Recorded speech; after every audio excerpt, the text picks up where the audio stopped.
पहला टॉपिक मैं यहां पर ले रहा हूं जिसे प्रोटीन कहा जाता है। आपकी बुक में कार्बोहाइड्रेट पहला टॉपिक है, लेकिन कार्बोहाइड्रेट नहीं, हम प्रोटीन से इस टॉपिक को यहां पर पढ़ने वाले हैं।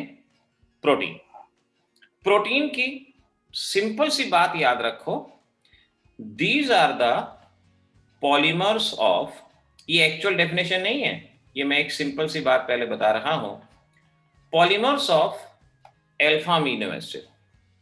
एक्चुअल डेफिनेशन पे मैं थोड़ी देर में आऊंगा। अभी एक सिंपल सी बात कि these are the polymers of alpha amino acid.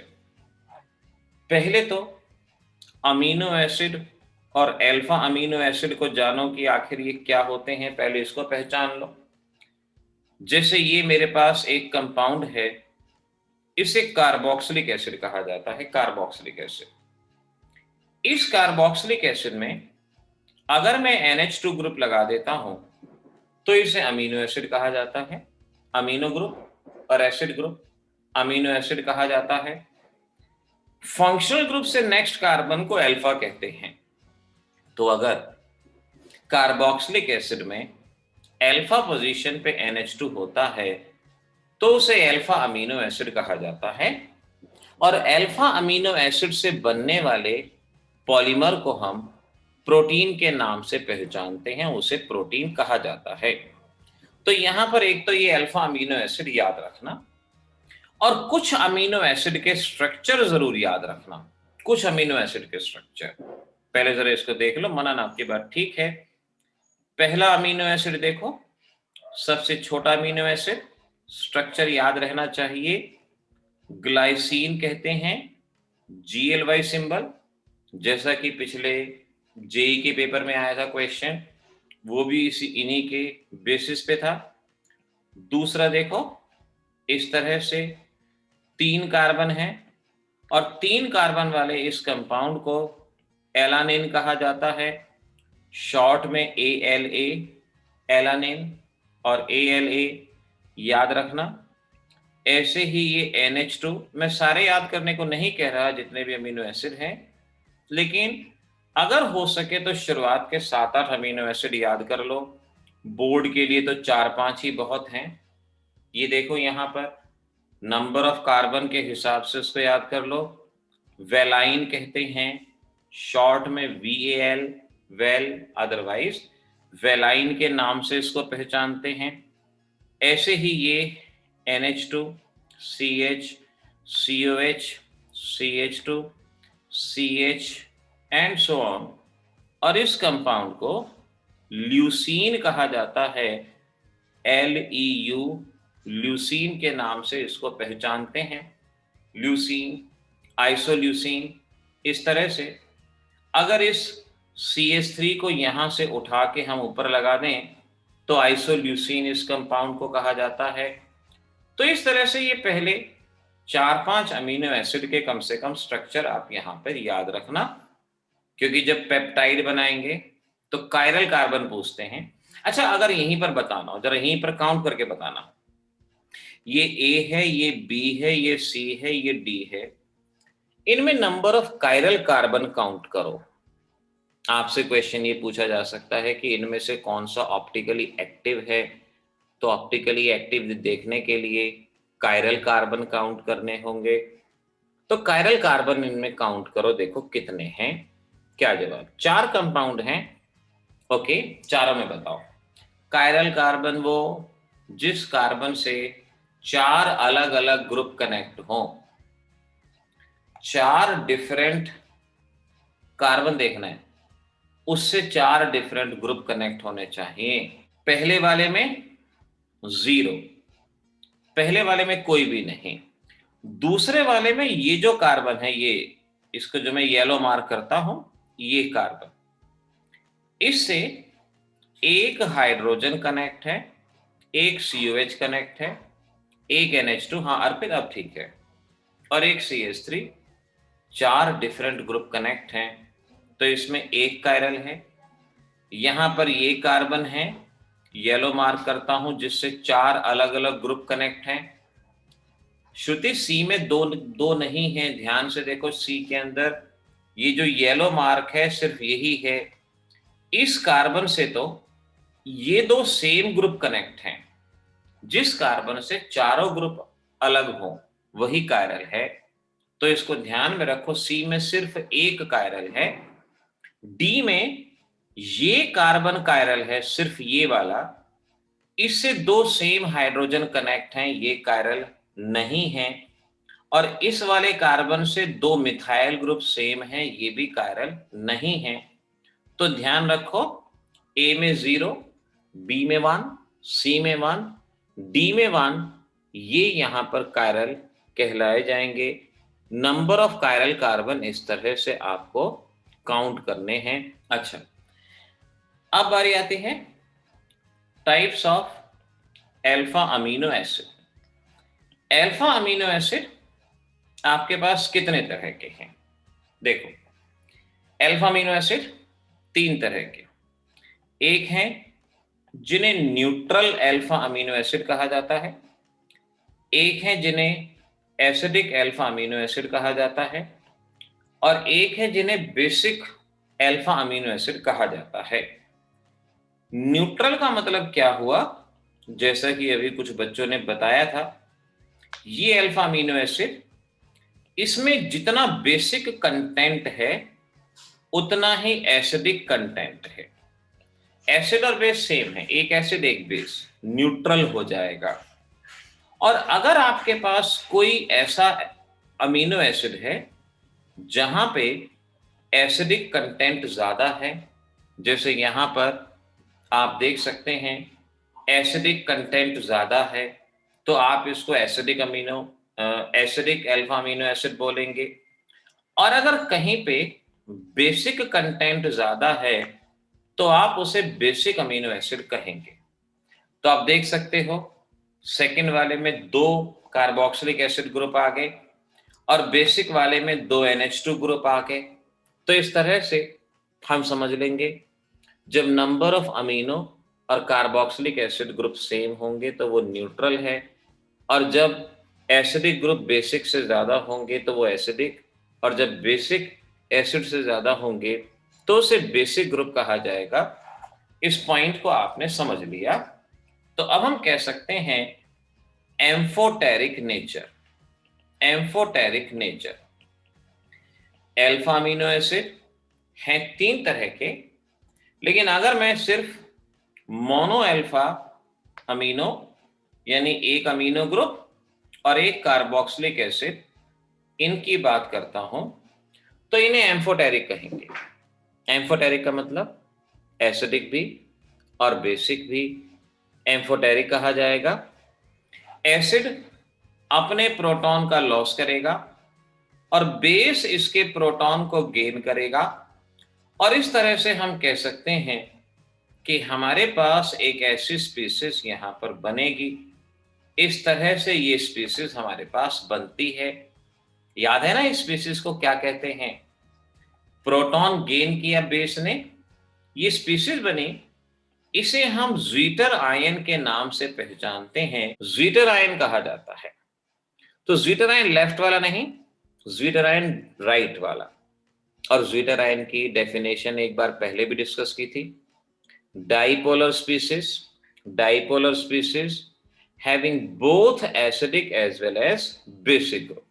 तो आप कहेंगे dipolar species having both acidic as well as basic group, इसे हम ज्वीटर आयन कहते हैं। अब अगला very important, effect of electricity. Effect of electricity, amino acid पे इलेक्ट्रिसिटी का क्या इफेक्ट होता है? अब जरा इस बात को समझो, क्योंकि यहां पर भी एक बड़ी इंपॉर्टेंट डेफिनेशन हमारे सामने आती है। ये एक इलेक्ट्रोलिटिक सेल है जहां एनोड, कैथोड, लेट ये है आपके पास एनोड और यहां है आपके पास कैथोड। इस तरह से एनोड और कैथोड 2 चीजें हमने ली और इसमें हमने डाल दिया amino acid, alpha amino acid या प्रोटीन, इट में भी है प्रोटीन और अभी अल्फा अमीनो एसिड, आप यहां पर बोल सकते हो इन एसिडिक मीडियम। अगर मैं इस कंटेनर में बाहर से एसिड मिला दूं तो क्या होगा? अगर इस कंटेनर में बाहर से एसिड मिला दूं तो क्या होगा? तो आप समझ सकते हो, ये है आपका अल्फा अमीनो एसिड और आपने बाहर से H पॉजिटिव मिला दिया, एसिड मिला दिया। एसिड को बेस गेन करेगा और बेस गेन करके ये NH3 पॉजिटिव बनाएगा, कैटायन बनेगा and cation will move towards cathode. ये कैथोड पे जाएगा और वहां पे कलेक्ट हो जाएगा, इकट्ठा हो जाएगा। तो क्वेश्चन पूछ लिया, प्रोटीन एसिडिक मीडियम में कैथोड और एनोड पे से कहां जाके इकट्ठा होगा? तो एसिडिक मीडियम में ये कैटायन बनाएगा और कैथोड पे जाके कैटायन इकट्ठा होगा। ऐसे ही इन बेसिक मीडियम, अगर रिएक्शन बेसिक मीडियम में है तो क्या होगा? So now you can understand, अगर बेसिक मीडियम है तो उसको रिप्रेजेंट करने के लिए OH negative, basic part acidic से रिएक्ट करेगा, वाटर बाहर जाएगा और इस तरह से ये हमारे पास एनायन बनेगा and anion will move towards anode. ये एनोड पे जाके इकट्ठा हो जाएगा एनोड पे। तो प्रोटीन और अमीनो एसिड एसिडिक मीडियम में कैथोड पे और बेसिक मीडियम में एनोड पे। अब मेरे क्वेश्चन का जवाब दो कि अमीनो एसिड हाई पीएच पे कौन से टर्मिनल पे कलेक्ट होगा? कैथोड पे और एनोड पे। क्योंकि कई बार क्या होता है ना कि इस पीएच के पॉइंट को समझने में मात खा जाते हैं। हम एसिडिक को कई बार हाई पीएच मान लेते हैं, जबकि हमें पता हो कि 0 से 7 एसिडिक और 7 से ऊपर बेसिक। तो हायर पीएच मतलब हम बेसिक के बारे में बात कर रहे हैं। तो बेसिक मीडियम में ये एनोड पे कनेक्ट होता है, तो हायर पीएच पे ये एनोड पे कनेक्ट होगा और लोअर पीएच पे ये कैथोड पे कनेक्ट होगा। और एक पीएच ऐसी आएगी जब ना ये एनोड पे जाएगा और ना ये कैथोड पे जाएगा, और उस पीएच को आइसोइलेक्ट्रिक पॉइंट कहा जाता है। आइसोइलेक्ट्रिक पॉइंट उस पीएच को कहा जाता है। जब मैं 12th में था तो मुझसे वाइवा में क्वेश्चन पूछा गया था, व्हाट इज आइसोइलेक्ट्रिक पॉइंट, इसीलिए याद है मुझे अभी तक। तो आइसोइलेक्ट्रिक पॉइंट, तो उसका ध्यान रखेंगे, ऐसी पीएच जब प्रोटीन और amino acid neither cathode nor anode, कहीं भी वो मूव नहीं करता। इट इज द पीएच जहां पे इनका मूवमेंट नहीं होता। तो इस आइसोइलेक्ट्रिक पॉइंट को यहां पर हमें याद रखने की जरूरत है, आइसोइलेक्ट्रिक। एक लास्ट चीज, टाइप्स ऑफ अमीनो एसिड में दो चीजें पूछी जाती हैं, essential amino acid and non essential amino acid. Essential amino acid किसे कहते हैं और नॉन इसेंशियल अमीनो एसिड किसे कहा जाता है, ये हमसे पूछते हैं और इनके एक एक एग्जाम्पल आपको याद करने होते हैं। देखो, हमारी बॉडी का हर एक फंक्शन कोई ना कोई प्रोटीन डिटरमाइन करती है। आप चलते हैं, बोलते हैं, ग्रोथ होती है, कुछ भी सही, हर एक चीज को कोई ना कोई प्रोटीन कंट्रोल करती है। कुछ प्रोटीन ऐसी हैं जो हमारी बॉडी में ऑलरेडी प्रेजेंट हैं, जो हमें बाहर से लेने की जरूरत नहीं है, ऑलरेडी प्रेजेंट हैं, उन्हें नॉन इसेंशियल, बिल्कुल ठीक जवाब दे रहे हैं, जो हमारी बॉडी में प्रेजेंट है उसे हम नॉन इसेंशियल, कि हमें बाहर से जरूरत नहीं है, वो हमारी बॉडी में अपने आप ही बन जाएंगी। एग्जाम्पल के तौर पे याद रखना, ग्लाइसिन एंड एलानाइन, ये हमारे पास जो हमारी बॉडी में सिंथेसाइज होती है, और जो हमारी बॉडी में सिंथेसाइज नहीं होती, हमें बाहर से गेन करनी पड़ती हैं, उसे इसेंशियल अमीनो एसिड कहा जाता है। वेलाइन, ल्यूसीन, एक एक दो दो एग्जाम्पल याद कर लो, ज्यादा याद करनी है तो मर्जी है आपकी, कोई मना नहीं, लेकिन ये दो दो एग्जाम्पल यहाँ पर आप याद कर लो, ये आपके लिए बेटर रहेगा। तो इस तरह से ये दो तरह के आपने इसेंशियल और नॉन इसेंशियल ये याद कर। आप देखो सामने हेडिंग लिखी हुई है पेप्टाइड बॉन्ड। आज हम पेप्टाइड बॉन्ड के बारे में शुरुआत में समझते हैं। आपके पास ये दो अल्फा अमीनो एसिड हैं, यानी अल्फा पोजीशन पे NH2, अल्फा पोजीशन पे NH2, सेम भी हो सकते हैं, डिफरेंट भी हो सकते हैं, किसी भी तरह के। यहां से वाटर बाहर चला जाएगा तो ये दोनों के दोनों आपस में कंबाइन हो जाएंगे। ऐसे ही अगर यहां से हाइड्रोजन नेबरिंग के साथ, यहां से OH नेबरिंग के साथ, यानी जब ये बहुत सारे अमीनो एसिड होते हैं तो ये आपस में इस तरह से कंबाइन करते हैं कि इनके कॉम्बिनेशन से वाटर बाहर चला जाता है और ये अमीनो एसिड आपस में कंबाइन होते जाते हैं और एक बड़ा स्ट्रक्चर हमारे पास बनता है। इस तरह से बनने वाले बॉन्ड को तो देखो यहां पर जब ये कंबाइन हुए तो ये CO और ये NH इन्होंने आपस में एक बॉन्ड बनाया और इस बॉन्ड को हम पेप्टाइड बॉन्ड या पेप्टाइड लिंकेज के नाम से पहचानते हैं। इस चैप्टर में दो बॉन्ड हैं, पेप्टाइड एंड ग्लाइकोसिडिक। पहले पेप्टाइड को जान लो कि पेप्टाइड बॉन्ड कब बनता है, जब दो अमीनो एसिड आपस में कंबाइन होते हैं, या बेटर वे में ऐसे कहा जाए the CONH bond, the CONH bond formed by combination of alpha amino acid, combination of alpha amino acid। जब अल्फा अमीनो एसिड आपस में कंबाइन करते हैं तो जो CONH बॉन्ड बनता है। अब देखो आपसे पूछें कि भाई अमीनो एसिड ऐसे कंबाइन हो रहे हैं तो किस तरह की बॉन्डिंग है, कैसा बॉन्ड बना है, हाइड्रोजन बॉन्ड बना है, कोवेलेंट बना है या कोऑर्डिनेट बॉन्ड बना है। तो आप देखो यहां से वाटर बाहर चला गया और कार्बन और नाइट्रोजन आपस में कंबाइन हो गए तो ये बनता है कोवेलेंट बॉन्ड। तो नेचर क्या होगी, covalent in nature. So peptide bond is covalent in nature. और ये बॉन्ड अमाइड बॉन्ड भी होता है। अमाइड जानते हो ना, CONH2, तो ये CONH अमाइड डेरिवेटिव ही है, लेकिन डेफिनेशन में अमाइड बोलना ठीक नहीं है। ओके मनन बेटा, तो आप इसको CONH bond form by the combination of alpha amino acid, इस तरह से आपने इसको बोलना है। ये आपके पास पेप्टाइड बॉन्ड रहेगा। अब अगर दो अमीनो एसिड आपस में कंबाइन करते हैं, अगर दो अमीनो एसिड कंबाइन करते हैं तो उसे डाइपेप्टाइड कहा जाएगा, डाइपेप्टाइड। तो डाइपेप्टाइड क्या हुआ, जब दो अमीनो एसिड कंबाइन हुए।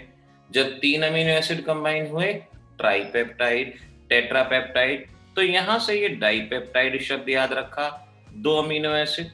ऐसे ही आपसे पूछते हैं ओलिगोपेप्टाइड किसे कहा जाता है, ओलिगोपेप्टाइड। देखो अलग अलग समय में अलग अलग डेफिनेशन रही हैं, अलग अलग समय में। कार्बोहाइड्रेट में वहां भी ओलिगो आता है, वहां भी गड़बड़ हो जाती है।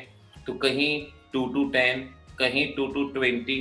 तो अभी बेशक से आप याद रख लो, जहां 2 to 20 अमीनो एसिड कंबाइन करते हैं, नो डाउट आपकी कुछ पुरानी बुक्स में 2 to 10 भी है, जैसा कि अभी बताया जा रहा है। लेकिन 2 to 20 अगर बोर्ड में आता है, केमिस्ट्री में खास तौर पे, बायोलॉजी में तो जो आप बायोलॉजी में पढ़ रहे हैं वही बता के आए, लेकिन केमिस्ट्री में इस लिहाज से आपने ध्यान रखना। और पॉलीपेप्टाइड किसे कहा जाता है, पॉलीपेप्टाइड का मतलब व्हेन लार्ज नंबर, यानी 20 से ज्यादा, 20 से ज्यादा। अगर 20 से ज्यादा अमीनो एसिड आपस में कंबाइन हो गए तो वहां पर जो स्पीशीज बनती है उसे हम पॉलीपेप्टाइड कहते हैं। तो पेप्टाइड क्या हुआ, दो अमीनो एसिड के बीच का बॉन्ड, डाइपेप्टाइड, ओलिगोपेप्टाइड, पॉलीपेप्टाइड। और अगर पॉलीपेप्टाइड का मॉलिक्यूलर मास 10,000 AMU से ज्यादा है, अगर पॉलीपेप्टाइड का मॉलिक्यूलर मास 10,000 AMU से ज्यादा है तो उसे प्रोटीन कहा जाता है, that is called as protein. तो प्रोटीन क्या हुआ, polypeptide. polypeptide having molecular mass more than 10,000 AMU, जहां 10,000 AMU से ज्यादा हो जाए। तो अगर कभी प्रोटीन की डेफिनेशन आती है तो आप कहते हैं polymer of alpha amino acid, गलत हो जाएगा, क्योंकि पॉलीमर तो ओलिगोपेप्टाइड भी है, पॉलीपेप्टाइड भी है। आपको वहां ये बताना है कि जहां 10,000 से ज्यादा मॉलिक्यूलर मास होगा उसे हम कहेंगे that will be called as protein. इस बात को आपने अच्छे से इस डेफिनेशन को ध्यान रख लेना है। अब आगे चलो, फर्दर क्लासिफिकेशन। अब यहाँ प्रोटीन्स का क्लासिफिकेशन कई तरह का रहेगा और आप इनको देखो कैसे कैसे याद करोगे। सबसे पहले आती हैं सिंपल प्रोटीन। सिंपल प्रोटीन अगर याद होना तो शॉर्ट में बताते जाना। दूसरे नंबर पे कॉन्जुगेट प्रोटीन और तीसरे नंबर पे डेराइव्ड प्रोटीन। तीन तरह का ये पहला classification, simple protein, conjugate protein, derived protein. ये हमारे पास एक सिंपल सी बात है, दक्ष नहीं, फाइब्रस और ग्लोबुलर तो स्ट्रक्चर में आएगा बेटा। अब ये क्लासिफिकेशन है, थोड़ा आराम से।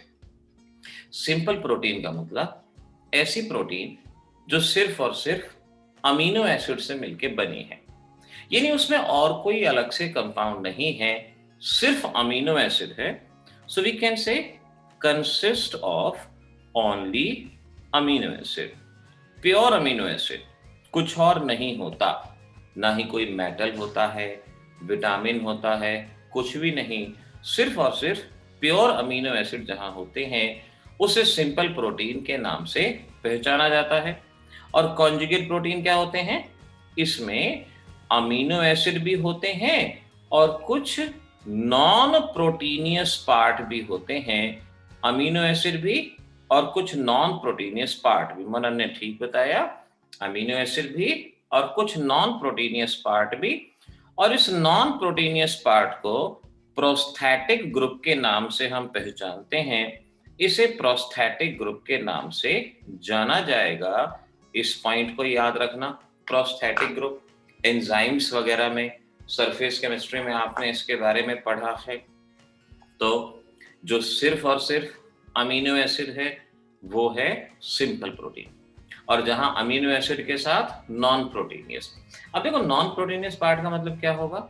कोई मेटल हो सकता है, कोबाल्ट, मॉलिब्डेनम, या कोई विटामिन कनेक्ट हो सकता है, वो भी वहां पर आ सकता है, उसे कॉन्जुगेट प्रोटीन। देखो, इस वक्त जो मैं बता रहा हूं ना, ये उस तरह के शॉर्ट नोट्स में जो आप तुरंत के तुरंत शॉर्ट नोट्स की फॉर्म में उसको याद कर लो। कोई बहुत बड़ी चीजें नहीं याद करनी पड़ेंगी, शॉर्ट फॉर्म में ये आपको यहाँ याद होगी। अब डेराइव्ड प्रोटीन देखो क्या होगा। सपोज आपके पास कोई सिंपल प्रोटीन है, कोई सिंपल प्रोटीन है और इसका मॉलिक्यूलर मास है 40,000 AMU, 40,000 AMU।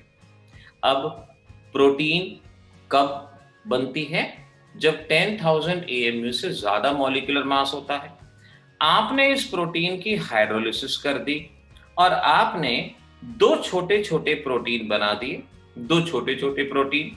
लेट एक का 22,000 मॉलिक्यूलर मास हो गया और एक का 18,000 हो गया। तो यहां पर अब आप देख सकते हो कि किस तरह से एक बड़े प्रोटीन से दो छोटे छोटे प्रोटीन का बनाना। एक बड़े प्रोटीन से दो छोटे छोटे प्रोटीन जब हाइड्रोलिसिस पे बनते हैं तो उसे डेराइव्ड प्रोटीन कहा जाता है, derived protein. So we can say from by या formed by hydrolysis, formed by hydrolysis of simple और कॉन्जुगेट प्रोटीन। सिंपल और कॉन्जुगेट प्रोटीन के हाइड्रोलिसिस से जो बनता है उसे हम डेराइव्ड प्रोटीन के नाम से पहचानते हैं। अब देखो, जब बड़े नोट्स हैं उनमें क्या हो जाता है, ये डेफिनेशन बड़ी बड़ी, साथ में बड़े बड़े एग्जाम्पल। लेकिन इस वक्त अगर कल से आप पढ़ रहे हो तो इंपॉर्टेंट पॉइंट, आइसोइलेक्ट्रिक पॉइंट तुरंत याद होना चाहिए। आइसोइलेक्ट्रिक पॉइंट तुरंत याद होना चाहिए आपको। ऐसे ही अगर आपसे पूछा जाए जीटर आयन इन प्रोटीन, तुरंत याद होना चाहिए आपको। Classification of protein, simple protein, conjugate protein, derived protein, बिल्कुल इस तरह से आपको तुरंत की तुरंत याद होगा। इस तरह के इन शॉर्ट नोट्स को अगर आप समझेंगे तो डेफिनेटली आप इस बात को याद कर पाएंगे। दक्ष, आपका जवाब बिल्कुल ठीक है बेटा, करेक्ट आंसर। तो क्लासिफिकेशन में सिंपल, कॉन्जुगेट, डेराइव्ड। आपके बोर्ड एग्जाम में कॉन्जुगेट प्रोटीन पूछा जा चुका है, तो इसमें से जो इंपॉर्टेंट है वो मैंने आपको यहां बताया। अब चलो स्ट्रक्चर ऑफ प्रोटीन, प्रोटीन्स के स्ट्रक्चर के बारे में अब क्या क्या चीज किस तरह से याद करनी है। क्योंकि कई बार क्या है ना, अगर आप अपने प्रीवियस ईयर के क्वेश्चन देखो बायोमोलिक्यूल्स में से, तो बहुत सिलेक्टेड पार्ट पूछा गया है, बहुत सिलेक्टेड, कोई ऐसा बहुत लंबा चौड़ा पार्ट नहीं पूछा गया। लेकिन आपके टाइम पे क्या हुआ है, डिलीट तो हुआ है, लेकिन ये जो टाइप्स ऑफ क्वेश्चन बदल के आ गए ना, कि जिसमें एमसीक्यूज आ गए, तो वहां पर आपको थोड़ा सा जितना टॉपिक बता रहा हूं उसको पूरा का पूरा याद करना है, इसमें से कुछ आपने नहीं छोड़ना, ये समझना जरा ध्यान से। अब स्ट्रक्चर के अंदर पहला आता है जिसे प्राइमरी और 1 डिग्री स्ट्रक्चर कहा जाता है। प्राइमरी कह लो या 1 डिग्री, किसी भी तरह से आप बोल सकते हो। अब प्राइमरी स्ट्रक्चर क्या रिप्रेजेंट करता है? It represent sequence of amino acid, sequence of amino acids in protein, in protein. ध्यान से समझना, क्योंकि इनके ऊपर जो क्वेश्चंस आपके जेई में भी पूछे जाएंगे कहीं भी, तब फिर ये लगता है कि यार थोड़ा सी चीज रह गई। जरा ध्यान से, सीक्वेंस ऑफ अमीनो एसिड। देखो अभी मैंने आपको क्या बताया कि अमीनो एसिड इस तरह से आपस में कंबाइन करते हैं, इस तरह से आपस में कंबाइन करते हैं। एक अमीनो एसिड हुआ, दूसरा अमीनो एसिड, कितने भी अमीनो एसिड ये यहां पर हो सकते हैं।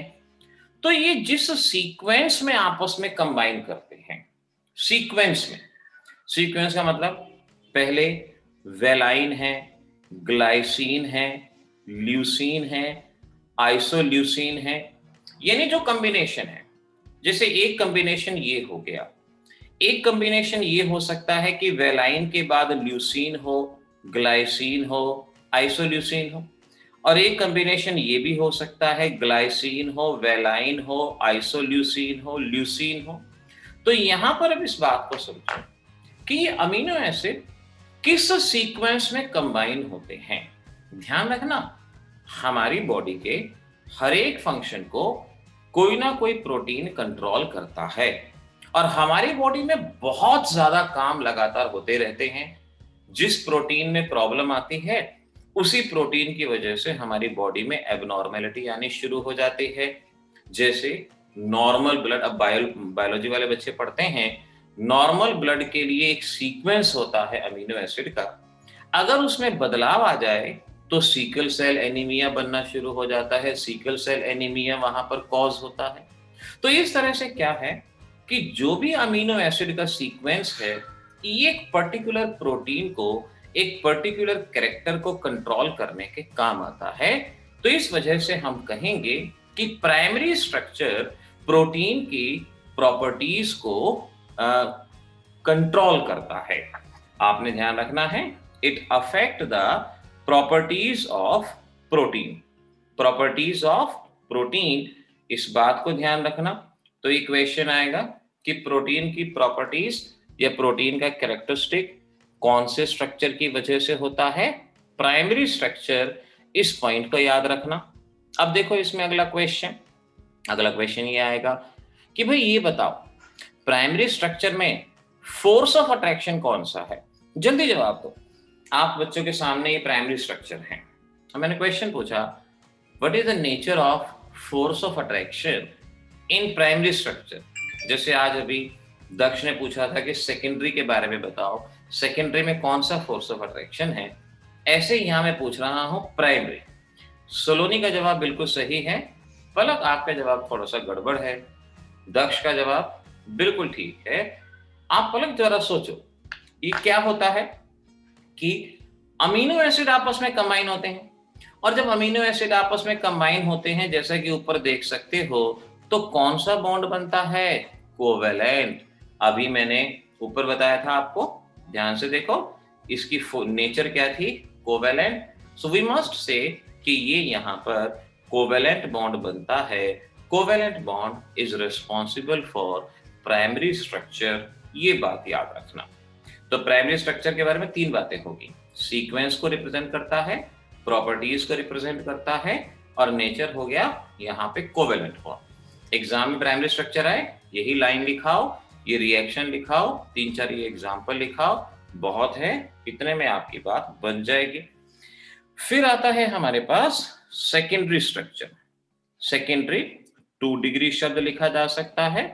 यह सेकेंडरी शब्द यहाँ पर पूरा लिखा जा सकता है, और इसमें कहते हैं it arise due to the hydrogen bonding in polypeptide chain. Polypeptide पूरी डेफिनेशन में बोल रहा हूं। सेकेंडरी स्ट्रक्चर, ध्यान से सुनना, अगर नोट कर रहे हो तो बेशक से नोट करना।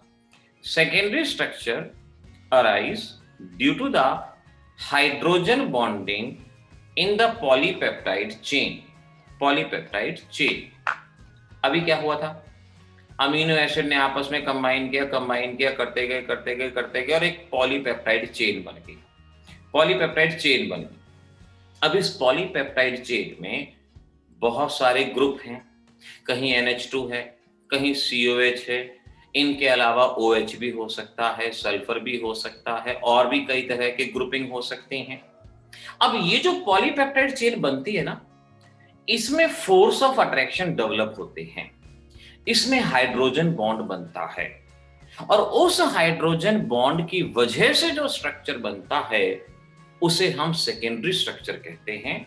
जैसे देखो, ये 2 तरह का है, 2 तरह की हाइड्रोजन बॉन्डिंग होगी। एक होगी इंट्रामॉलिक्यूलर हाइड्रोजन बॉन्डिंग।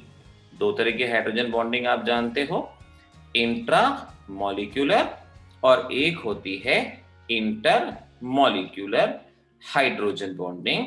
2 तरह की। अब इंट्रामॉलिक्यूलर हाइड्रोजन बॉन्डिंग में क्या होगा? इंट्रामॉलिक्यूलर में क्या होगा कि भाई बहुत बड़ी पॉलीपेप्टाइड चेन है, और उस पॉलीपेप्टाइड चेन में अंदर ही अंदर हाइड्रोजन बॉन्ड बन गया, अंदर ही अंदर उसमें हाइड्रोजन बॉन्ड बन गए। अब देख सकते हो, बड़ी सी चेन थी, अंदर ही अंदर उसमें हाइड्रोजन बॉन्ड बन गया, और इस स्ट्रक्चर को हम अल्फा हेलिक्स, इसे अल्फा हेलिक्स स्ट्रक्चर के नाम से पहचानते हैं, हाइड्रोजन बॉन्डिंग। तो ये जो फोर्स ऑफ अट्रैक्शन दिखाए, ये क्या हुए? इसे हाइड्रोजन बॉन्ड कहा जाता है। तो secondary structure it represent hydrogen bonding in polypeptide chain. एक तो ये बात है। दूसरा देखो, पॉलीपेप्टाइड चेन है, बड़ी बड़ी चेन है, अलग अलग चेन है, और इन अलग अलग चेन में फोर्स ऑफ अट्रैक्शन डेवलप होता है। इस अलग अलग चेन में फोर्स ऑफ अट्रैक्शन, तो यहां देख सकते हो, ये इंटरमॉलिक्यूलर फोर्स ऑफ अट्रैक्शन यहां डेवलप हो रहा है, और इस तरह से बनने वाले स्ट्रक्चर को बीटा प्लेटेड स्ट्रक्चर के नाम से पहचानते हैं। बीटा प्लेटेड स्ट्रक्चर कहा जाएगा। तो सेकेंडरी स्ट्रक्चर कितने तरह का हुआ? 2 तरह का, alpha helix and beta pleated. ये 2 तरह का स्ट्रक्चर हमारे पास। किसमें intramolecular hydrogen bonding? Alpha helix में। किसमें intermolecular hydrogen bonding? Beta pleated में। अच्छा, मुझे एक बात बताओ, इन दोनों में से ये जो 2 तरह की हाइड्रोजन बॉन्डिंग आ रही हैं, कौन सा ऐसा स्ट्रक्चर होगा जो फ्लेक्सिबल होगा, जो स्ट्रेचेबल कहो तो ज्यादा अच्छा है, अल्फा हेलिक्स या बीटा प्लेटेड? कौन सा स्ट्रेचेबल? हाँ आरजू, मनन, सही। अल्फा हेलिक्स एक स्प्रिंग जैसा स्ट्रक्चर है, स्प्रिंग जैसा, दक्ष का जवाब भी ठीक है, और ये स्ट्रेचेबल होता है। हमारे बालों में, हेयर्स में थोड़ी सी स्ट्रेचेबिलिटी होती है, तो वहां पर ये अल्फा हेलिक्स स्ट्रक्चर। क्वेश्चन आ गया, which type of secondary structure is present in our hair, तो हमें पता होगा this is alpha helix. Beta pleated intermolecular hydrogen bonding, और ये स्ट्रेचेबल नहीं होता। हमारे नाखूनों में, नेल्स में जो प्रोटीन है वो बीटा प्लेटेड स्ट्रक्चर, उसे बीटा प्लेटेड स्ट्रक्चर कहा जाएगा। वो बीटा प्लेटेड ही आपने कंसीडर करना है, उसको मानना है, ये ध्यान रखना। अच्छा, इसमें एक दो बातें और आती हैं। अल्फा हेलिक्स के बारे में एक क्वेश्चन आता है, what is 3.613 alpha helix structure? Alpha helix structure, ये आपसे क्वेश्चन पूछते हैं। 3.613 आ गया या 4.215 आ गया, कुछ भी आ सकता है। 3.613 क्योंकि ये आपके बुक में से लिया गया है। 3.613 अल्फा हेलिक्स स्ट्रक्चर। तो देखो, इसका सिंपल सा मीनिंग ये है, आपने देखा कि अल्फा हेलिक्स में ये एक टर्न है, ये एक मोड़ है, टर्न है। इस टर्न पे 3.6 अमीनो एसिड, अगर यहां टोटल मिलाएं तो 3.6 अमीनो एसिड आते हैं, यानी 3 अमीनो एसिड तो पूरे आ गए और दूसरे अमीनो एसिड का 0.6 हिस्सा इस मोड़ पे आ गया। और जो ये इंट्रामॉलिक्यूलर हाइड्रोजन बॉन्डिंग की वजह से रिंग बन रहा है, ये रिंग 13 मेंबर्ड, यानी 13 एटम होंगे इस रिंग के अंदर। तो हर एक मोड़ पे 3.6 अमीनो एसिड, और जो इंट्रामॉलिक्यूलर हाइड्रोजन बॉन्डिंग से रिंग बना वो 13 मेंबर। तो हम कहेंगे each turn have 3.6 amino acid forming 13 member ring. 13 member ring, ये हमारा यहाँ पे मीनिंग हो जाएगा।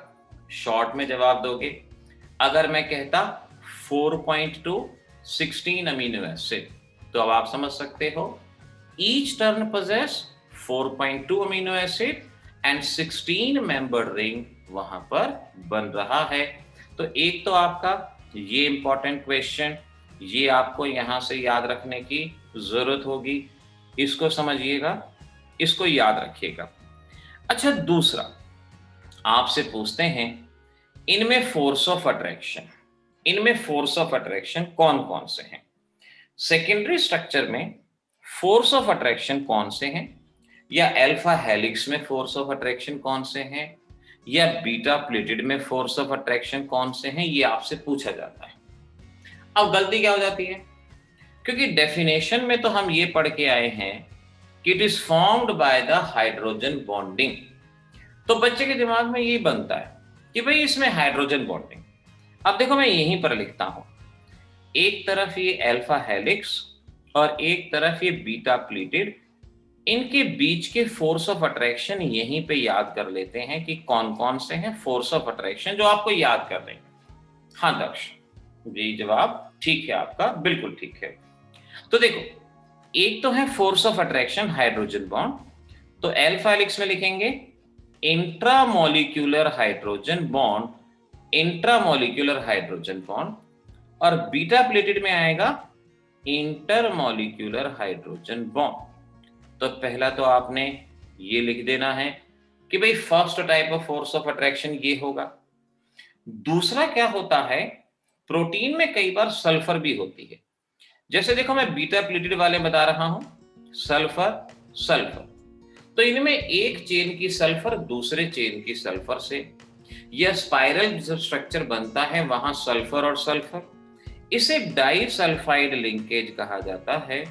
डाइसल्फाइड लिंकेज दोनों में ही होती है, डाइसल्फाइड लिंकेज यहां पर होती है। तीसरा, पोलर इंटरेक्शन। अब ऑब्वियस ही बात है, ऑक्सीजन पे नेगेटिव चार्ज है, कार्बन पे पॉजिटिव चार्ज है, नेगेटिव पॉजिटिव में कुछ ना कुछ तो अट्रैक्शन होगा। ऊपर कार्बन है, नीचे ऑक्सीजन है, नेगेटिव पॉजिटिव में कुछ ना कुछ अट्रैक्शन होगा। पोलर इंटरेक्शन कह सकते हो, इलेक्ट्रोस्टैटिक।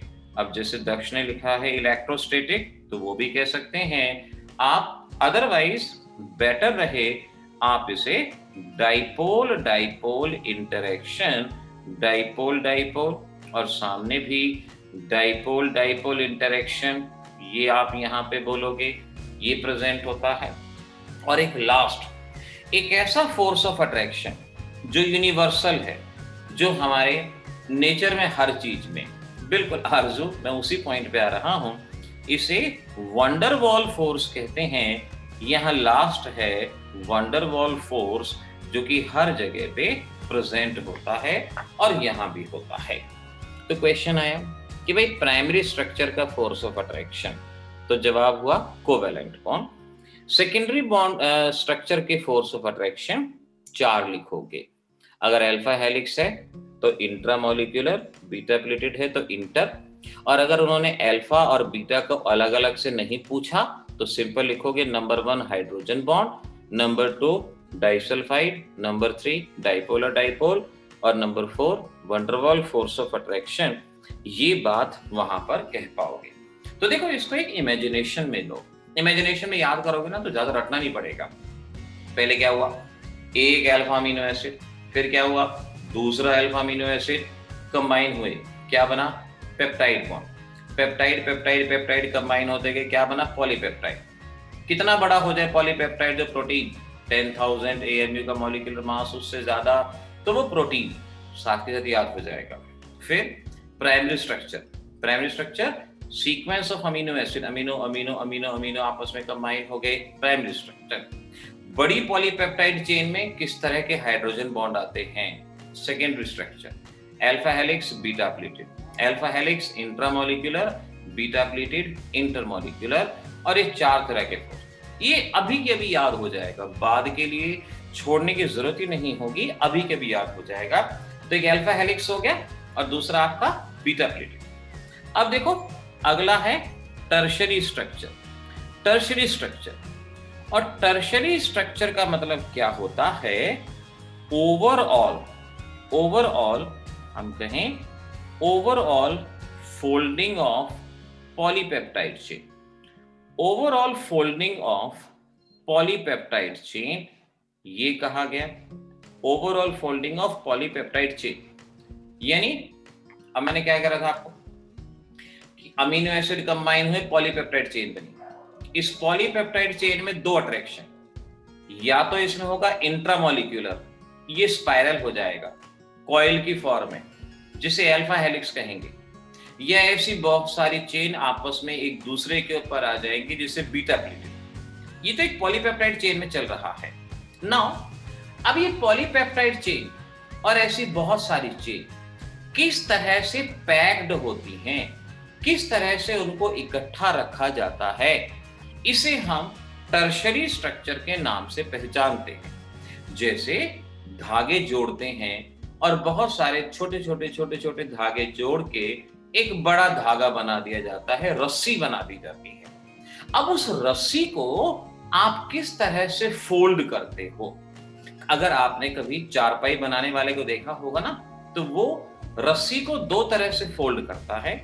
एक बार तो क्या करता है, इस तरह से वो रस्सी को पड़ा रहने देता है, इस तरह से long thread side by side, और एक बार वो क्या करता है कि रस्सी का गोला बना देता है, रस्सी का गोला बना देता है, उसे ऐसे मोड़ के उसका गोला बना देता है। तो जो बड़ी पॉलीपेप्टाइड चेन है, उसे किस तरह से रखा जा रहा है, अगर fibres side by side, thread side by side रखे जा रहे हैं, तो इसे हम फाइब्रस स्ट्रक्चर या फाइब्रस प्रोटीन के नाम से पहचानते हैं। और अगर उसे ग्लोब्यूल की फॉर्म में कन्वर्ट कर दिया गया तो इसे ग्लोब्यूलर प्रोटीन के नाम से पहचानते हैं, इसे ग्लोब्यूलर प्रोटीन कहा जाता है। तो फाइब्रस प्रोटीन और ग्लोब्यूलर प्रोटीन ये टर्शरी स्ट्रक्चर का हिस्सा है, कि ये टर्शरी स्ट्रक्चर इस तरह से फाइब्रस में long thread lie side by side, and in globular it coiled up to give bigger structure।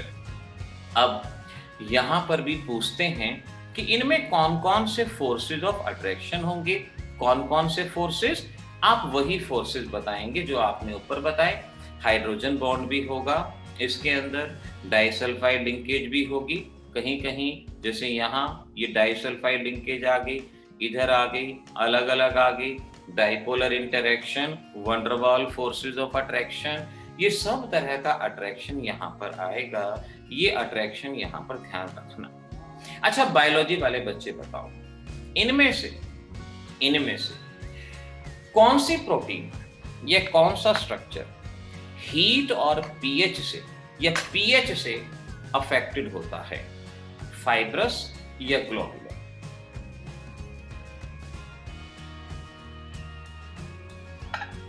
PH से फाइब्रस अफेक्टेड होता है या ग्लोबुलर अफेक्टेड होता है? ये जवाब ध्यान रखना। फाइब्रस प्रोटीन हमारे बॉडी का स्ट्रक्चर बनाते हैं, अगर पानी में ये फाइब्रस प्रोटीन सॉल्युबल होता या पीएच में सॉल्युबल होता तो हमारी बॉडी पे इसका इफेक्ट पड़ता। अगर ये प्रोटीन पानी में सॉल्युबल होता तो आप जैसे नहाने जाते रोज 100-500 ग्राम पतले होके आते, क्योंकि प्रोटीन पानी में डिसॉल्व हो जाता, पीएच से अफेक्टेड होता। तो फाइब्रस प्रोटीन पे no effect of water and pH. और जवाब दक्ष, प्रिया, प्रियांशु, सही जवाब। Globular protein it is affected by water and pH. हमारी बॉडी में जो हार्मोन्स वगैरह बनते हैं वो ग्लोबुलर प्रोटीन के होते हैं and they are affected by water and pH. ये बात हम यहाँ पर कहेंगे। तो फाइब्रस प्रोटीन, ग्लोबुलर प्रोटीन, इस तरह से ये बात याद रखें। तो alpha helix, beta plated, fibrous, globular याद रखना। बालों में कौन सा स्ट्रक्चर? बालों में अल्फा हेलिक्स स्ट्रक्चर, इस पॉइंट को हमने याद रखा। और उसके अलावा हार्मोन्स वो कौन से स्ट्रक्चर को कंसिस्ट करते हैं वो हमने याद रखा। फाइब्रस प्रोटीन स्ट्रक्चरल मटेरियल बनाता है, इस पॉइंट को यहाँ पर अच्छे से याद रखा। इसके अलावा एक क्वाटरनरी स्ट्रक्चर और होता है, लेकिन अब हमारी केमिस्ट्री में हमें उसकी कोई जरूरत नहीं है। क्वाटरनरी स्ट्रक्चर और होता था कि ये जो प्रोटीन बनती हैं इन्हें किस तरह से पैक्ड किया जाता है।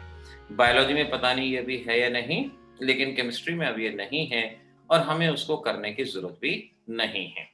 Now just tell me what is the meaning of denaturation of protein. ये डेफिनेशन याद करनी है।